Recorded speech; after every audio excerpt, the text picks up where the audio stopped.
Hi, and welcome to Guild Wars 2 Daily. Now, you might think that's a slight cop-out, but I can forgive myself for actually eventually doing a hi, because come on, we're a channel about lore.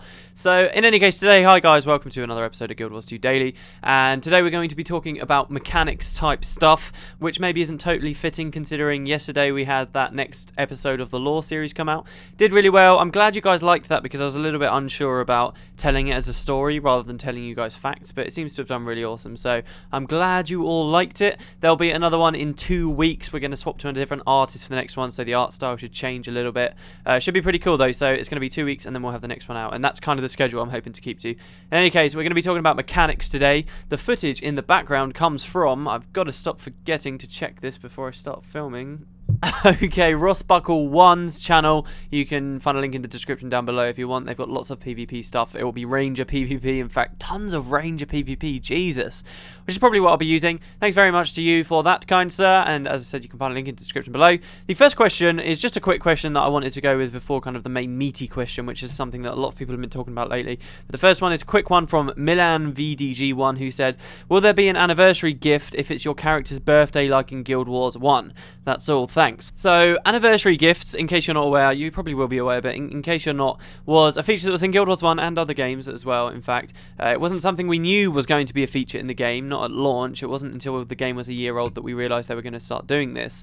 But the idea is that when your character in-game is a real-world year older, so if you created your first character on the 22nd of June, then the 22nd of June the next year, when that character was 1 year old, you would get a gift just randomly dropped in your inventory, which was like this little parcel, and you could double click the present, and out of that present you would get a gift, right? In Guild Wars 1 case, for a very long time, those were mini pets. This was how you got mini pets. Eventually they started adding other ways to get mini pets in game without having to wait the years, which was quite cool, especially for new players that are now just coming into the game because they want the Hall of Monuments points. Those are quite nice because obviously you're not going to be wanting to wait around a year. So there are some minis that you can get outside of these birthday presents, but for the majority of the time it's these gifts that would get people their mini pets. And every single year ArenaNet released another series of mini pets. So on your first birthday you'd have a chance to get some certain mini pets. On your second birthday you'd have a chance to get a different set, and your third, and it would slowly increase until like the 7th or 6th year where they realised, oh god, we've done too many mini pets at this point, and then they swapped over to tonics.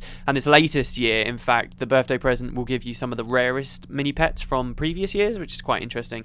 Interesting to see what they do next year as well. But so that was the system. It was this idea that once your character was a year old, you would get a gift for it. But the thing is, I think the only reason it worked in Guild Wars 1 is because no one knew it was coming. So when the game launched, we didn't have people going absolutely nuts, making tons and tons of characters, and it was really something quite cool to be one of those people that got the game on release day, or maybe even in like a pre-purchase event or something, and you had this super old character that existed that would get these mini pets nice and early. And because they were so rare early on, it became like this really cool thing, and you could actually sell them for a hell of a lot of money. Now, going into Guild Wars 2, people are familiar with this concept. The question is, are ArenaNet going to do it again? And really, I'm asking myself two things with this. First of all, I wonder whether they're not going to do it at all because people are expecting it, and as a result, that kind of coolness factor that came from getting these presents nice and early is going to be lost because everyone's just going to be rushing to get loads of characters. In some ways, it might be beneficial to ArenaNet as a business to do it because they know that if they announced this kind of thing was going to happen, there would be people out there that just get totally obsessed and spend tons and tons of money on character slots on that first day and just fill them all up with characters, have them do nothing, and then eventually just sell all the presents on the years for while they're still quite rare. There will be people who do that, and while that might be a good idea from a business perspective, I wonder whether it will really ruin what otherwise was quite a cool system that was in Guild Wars 1, that people just know it's coming and they're going to rush for it, and no one will really care for those people that got them early, because it's not necessarily an indication of skill, is it? It's just, oh hey, you heard about the game before me, and can you really help that? I don't think you can. So maybe they won't do it at all, but the more interesting question, I think they probably will do it, but that's something to consider. More interestingly, I wonder what we'll get out of the gifts for Guild Wars 2, because it was always mini pets for Guild Wars 1, and mini pets didn't exist in the game until they started appearing in birthday presents. But Guild Wars 2 is launching with mini pets from the off, and you can get them both through in-game means and through the cash shops straight away.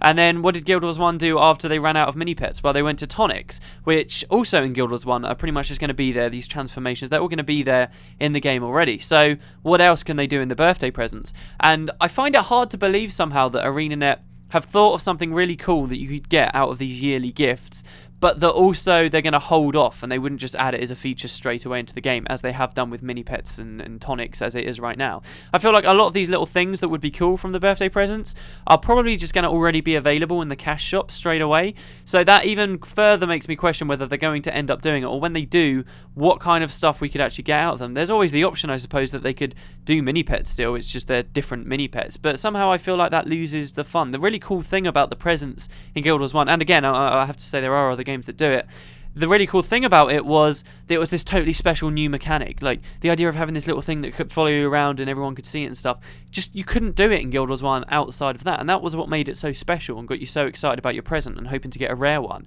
If there's loads of other mini pets around and people can't, or don't even care to distinguish whether your mini pet came from a birthday present or a super easy event that everyone's done 1,000 times and everyone's got, if people don't care enough, if there's not a big enough distinction there, I wonder whether people really care for something like it.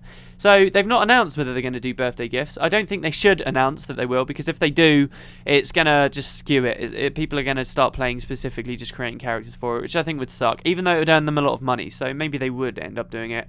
But even if they are planning on doing it but they're not going to announce it, I don't have many good ideas really of what we could get out of the presents. I still like the idea I mentioned a long time ago on Guild Wars 2 Daily. I still like the idea of them giving us different skins for certain skills, just changing what would be a red fire into a blue fire. I think that would be cool, and there's so much opportunity within the skill system to do stuff like that. That might be something quite cool to get out of birthday presents maybe, but it gets complicated and it's obviously about personal preference, and I haven't really thought about the idea very seriously. I wonder whether any of you have got any better ideas on exactly what could come out of the presents, because they just seem to have added it all in their front end. It's already there in the game now. You don't have to wait around for a year to get something cool out of a present. It's just there.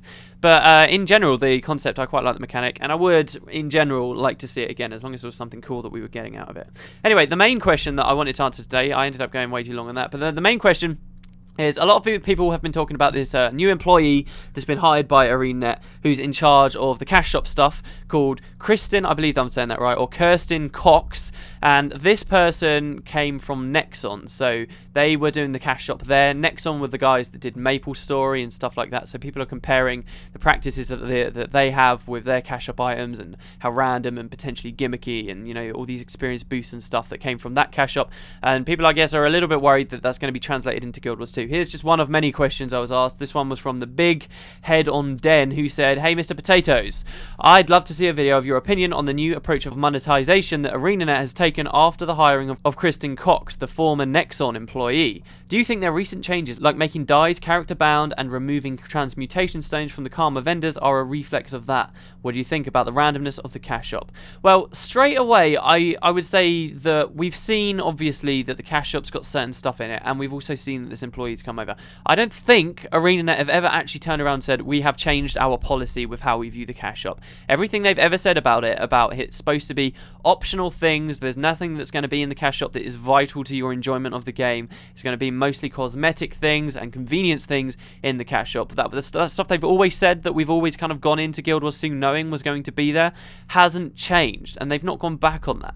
Yes, there's this new employee here, but I think people are drawing lines maybe where it could just be a coincidence, or really it's not as bad as everyone's liking to make out. So the main thing that I think really sparked this off was some talk from a developer on the beta forums, I believe this was, about the die system and how the die system's changed from what was originally an account-based system to now a character-based system, which I'll explain in a minute. But here I thought I could give us the direct quote from the developer so I don't muddy the waters and give you my own wording of it. This is exactly what was said. There was a time when the die system was very different, and at that time die unlocks were account-based. But we have since changed the die system, and we really feel that character-based is the right way to go, and the system we now have is the best one for the game. Customized die should be something that denotes your character's progress, like better looking or more elaborate gear. As you spend more time on your character, they grow and gain access to more customization options. If we make dies account-based, that progression will only happen on one character. We wanted character customization to remain tied to the character, but we felt that one-time use dies discouraged players from customizing as often as they would like. That is how we arrived at the current system. there are 400 dies in the game. We do not think of dies as something that a character should unlock all of. It's not meant to be a collection feature. Each character should have a unique palette, and we have made enough colours to make this possible. Dies come from world drops, rewards, crafting, the Mystic Forge and the Gem Store, and we expect that over the life of a character you will collect a lot of them. We are still developing, and the die system will continue to receive attention and improvements, but changing it to an account-based system is not something we are considering right now. So what people are crying foul about here is that with an account-based system, you would unlock a die and that would just permanently be there for you, and you would have it unlocked no matter what character you went onto, and slowly as you played through the game, no matter what character you won, there was always this overarching progression that eventually you would complete. You would have all of the dies all fully unlocked on your account, and that would be that. Now, where it's character-based, you only unlock dies per the character that you're playing on. So if you delete the character that's unlocked all the dies, then now you have to go and get the rest of them. And people are saying this is to do with the cash shop because it means that ArenaNet are going to get more money out of people because you can buy these dies, these die packs, directly out of the cash shop. So with account-based, there would be a point where players will never want to buy die again, theoretically, because they'll have it all unlocked and they'll never need to do that in the cash shop anymore. Character-based, if those characters are deleted, or there's going to be significantly more dies that people want if they want to have every single character on their account fully unlocked, it means that there's much more chance people will spend the money in the cash shop. I don't actually think that's against anything that they've said, and as far as encouraging people to buy dies from the cash shop, and that's clearly why they've made this change. I would agree that they've made this change because of this. They want more money out of the cash shop, more probably than it's this idea about more progression for characters. I think it probably is motivated by the money, but that doesn't bother me. It really doesn't. They haven't turned around and said that by having fully dyed armor you're going to have extra stats on your armor that you wouldn't otherwise get. They haven't done anything like that. This is not to do with power. You're not going to lose to PvP now because somebody's got more dye than you, or you're not going to be picked in PvE because somebody's got certain dies. They've not gone back on anything, not at all. So actually, even though this is to do with money, I can appreciate that they're a business and it doesn't actually affect me as a player that much. Maybe because I'm only planning on having a main or a couple of mains that probably aren't ever going to be deleted for me. The idea though that they don't see die as something that you should just fully be able to collect does upset me a bit. I love collecting in games and it's something I think would have been really fun to do. I'm now looking at dies as something like in Guild Wars 1 you had a storage tab in your bank that had all these little slots in it that you could clearly fill in, and for me it was always kind of one of my goals to max out that storage, have a full stack of every single material in that storage, and I think that's how die is going to end up now on your character. They've added this thing in that people are clearly going to be compelled to collect, and they'll want all of them, they will, but it's got this really high cap now. I don't actually mind that they've got something in there that you can collect and takes a long time to get to, but just the simple fact that they're saying they don't want you really to be collecting them at all does upset me a bit, because now I feel like if they're not encouraging it, it's really not going to be feasible or fun at all. While that is something that they're now missing out on, collecting dies could have been a really cool part of the game. But in general, I don't feel like this is completely cut away or undermined the die system. To your other point about transmutation stones now no longer being available at Karma vendors, is that actually 100% confirmed that they're not at Karma vendors? Because it seems to me, at least even if they're not at Karma vendors anymore, they are still certainly available from other ways in-game that you can still get. It's just they're slightly harder to find. And you can obviously point to that and say, oh, well, this is to encourage people to spend it in the cash shop, which I think is fine, actually. It's one of those features that originally, when they were only going to be in the cash shop way back when, and there was this huge backlash, people were very upset because you didn't need transmutation in Guild Wars 1, and now it feels like ArenaNet have specifically set up a system so you have to pay for something you just got for free with the first game, and people felt ripped off by that, which is fine. But even if they do remove it from all the vendors, let's assume they do, and you can no longer get it with Karma, just the fact that there are still these more interesting means of acquiring them in-game, I'll still be happy with that. I do think that transmutation shouldn't be totally easy to get, and it's not smart of them. It's simply not smart to say, oh, hey, we're going to charge people real-world money for this item, but also let them have tons and tons of them in the game with absolute ease. I wonder whether maybe in the earlier beta they deliberately put them all over the Karma vendors, knowing full well that at the end launch of the game it wasn't going to be in that state, just so that they could, if you will, fan the flames of this backlash that had occurred. I'm not 100% sure about that. I know people are thinking of that ArenaNet are playing some kind of long game there. I wouldn't go that far, but I don't have a problem with that either. Yes, it's slightly more aggressive, it's slightly more pushed towards the cash shop, it's more encouragement for the cash shop, but once again, they've not gone back on what they've said, and it's not actually that bad, is it, really? The stuff is still available in game, and people keep overlooking. I said it before, I do honestly feel like the cash shop can get away with slightly more anyway, just owing to the fact that you can get these gems with in-game gold in the game. It's not this terrible cut-off point like it was in other games, in other MMOs, where it was literally just real-world money. You can just play your time in game, and everything that's in that cash shop can be acquired from playing the game, which I think does afford it a little bit more leeway. So people are talking about this a bit more now with the cash shop and all this stuff that's going on, and talking about this new employee. I think really though, it might just be that we're bored and we haven't got the game out yet. We'll wait a while, and I'm sure once we're actually in game, no one will give a crap. But there you go, guys. That's Guild Wars 2 Daily for today. Thank you very much once again to Rossbuckle1 for the footage in the background. Ask any questions you may have in the comment section below, and I guess I will see you tomorrow. Probably servers, maybe lore, I don't know. Spotlight, maybe? We'll see.